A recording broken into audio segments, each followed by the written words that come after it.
Generator को पहले की तरह पेट्रोल व केरोसिन पर स्टार्ट करें।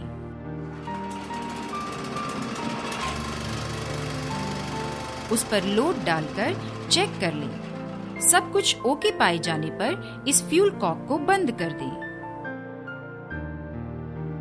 अब इस ड्रेन कॉक को खोलकर कार्बोरेटर में भरा हुआ सारा केरोसिन निकाल दें।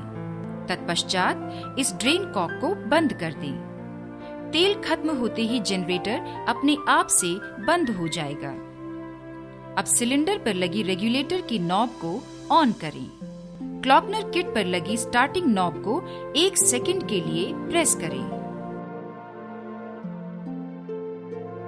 कार्बोरेटर पर लगी चोक को खींचें। ध्यान रहे, इंजन गर्म हो या ठंडा, गैस पर स्टार्ट करने के लिए कार्बोरेटर पर लगी इस चोक को लगाना आवश्यक है।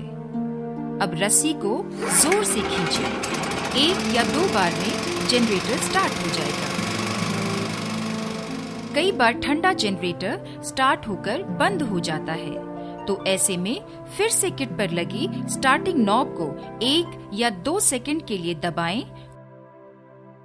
और फिर से रस्सी खींचें। जनरेटर स्टार्ट हो जाएगा। जनरेटर स्टार्ट होने पर कार्बोरेटर में लगी चोक बंद कर दें। क्लॉकनर गैसीफायर की ट्यूनिंग। क्लॉकनर किट पहले से ही एडजस्ट व ट्यून करके भेजी जाती है। क्योंकि यह किट पुराने जनरेटर्स व अलग अलग मॉडल्स पर लगाई जाती है तथा हर इंजन का कंप्रेशन एक सा नहीं रहता या इन एडजस्टमेंट्स को छेड़ देने की हालत में इसको दोबारा से ट्यून करना पड़ जाए, तो इस विधि से इसे ट्यून करें। पहले बताई गई विधि से जनरेटर स्टार्ट करें। 1 या 2 बार रस्सी खींचने से 3 में से 1 बार होगी। पहली, जनरेटर स्टार्ट होगा और चलता रहेगा। दूसरी, जनरेटर स्टार्ट तो होगा पर यह तुरंत बंद हो जाएगा। और तीसरी, कितनी भी रस्सी खींची जाए पर जनरेटर स्टार्ट ही नहीं होगा। यह स्लो मिक्सचर नॉब है। जनरेटर की स्टार्टिंग की ट्यूनिंग इसी को टाइट या लूज करके की जाती है। यदि जनरेटर स्टार्ट हो रहा है और ठीक से चल रहा है, तो इस स्लो मिक्सचर नॉब की सेटिंग को छेड़ने की आवश्यकता नहीं है। यदि जनरेटर स्टार्ट तो हो रहा है परंतु बंद हो जाता है, तो इस स्थिति में आप यह जानिए कि जनरेटर को गैस की मात्रा ठीक से नहीं मिल पा रही है। तो इस स्लो मिक्सचर नॉब को 1-2 चक्कर खोल दीजिए तथा फिर जनरेटर स्टार्ट करें। यदि अभी भी जनरेटर स्टार्ट होकर ऑफ हो रहा है, तो फिर से 1 या 2 चक्कर स्लो मिक्सचर नॉब को खोल दीजिए तथा फिर जनरेटर स्टार्ट करें।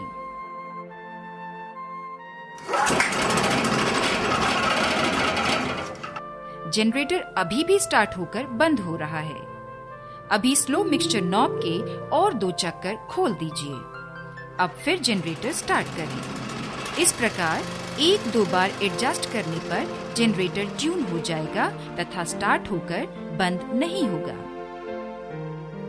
यदि जनरेटर स्टार्ट ही नहीं हो रहा, तो ऐसी स्थिति में मानिए कि इंजन ओवर हो रहा है। तो इस स्थिति में ओवर इस प्रकार चेक करें। रेगुलेटर की नॉब बंद कर दें। 4 या 5 बार रस्सी खींचें। जनरेटर स्टार्ट होगा तथा जैसे ही उसके अंदर भरी गैस खत्म हो जाएगी, तो अपने आप बंद हो जाएगा। ओवर निकालने के बाद स्लो मिक्सचर नॉब को 2 या 3 चक्कर टाइट कर दें, यानी गैस की सप्लाई कम कर दें। फिर से स्टार्ट करके देखें। इस प्रक्रिया को तब तक दोहराएं जब तक जनरेटर ठीक से ट्यून नहीं हो जाता। स्लो मिक्सचर की ट्यूनिंग के बाद आउटलेट स्क्रू को एडजस्ट करें। जनरेटर को स्टार्ट कर तथा इस पर रेटेड लोड डाल दें। आउटलेट स्क्रू को टाइट करते जाएं। लोड टेस्टर पर लगे वोल्ट मीटर पर नजर रखें। एडजस्ट करते हुए जिस भी पॉइंट पर वोल्ट मीटर सबसे ज्यादा वोल्टेज दिखाए, वही सही सेटिंग है। ध्यान रहे जनरेटर पूरा लोड उठाए तथा आउटलेट स्क्रू भी कम से कम खुले। इस पॉइंट पर गैस सिलेंडर ज्यादा से ज्यादा घंटे चलेगा, यानी कि बेस्ट फ्यूल एवरेज। अब गैस किट आपके जनरेटर पर ट्यून हो चुकी है। जनरेटर उपभोक्ता को हैंडओवर करने से पहले एक बार और चेक करें। 3-4 घंटे तक जनरेटर ठंडा होने दें। यदि हो सके तो अगले दिन सुबह इसे बताए हुए प्रोसीजर के अनुसार स्टार्ट करें। यदि जनरेटर स्टार्ट होकर बंद हो जाए तो स्लो मिक्सचर नॉब के 1-2 चक्र और खोल दें। ऐसा करने पर फिर यह स्टार्ट होकर बंद नहीं होगा। कृपया ध्यान दें, यदि कभी भी केरोसिन या पेट्रोल पर जनरेटर चलाने के बाद गैस पर चलाना पड़ा तो गैस पर चलाने से पहले कार्बोरेटर को पूरी तरह खाली करना न भूलें। इसे ड्रेन जरूर करें तथा फ्यूल कॉक गैस पर चलते समय ऑफ रहनी चाहिए।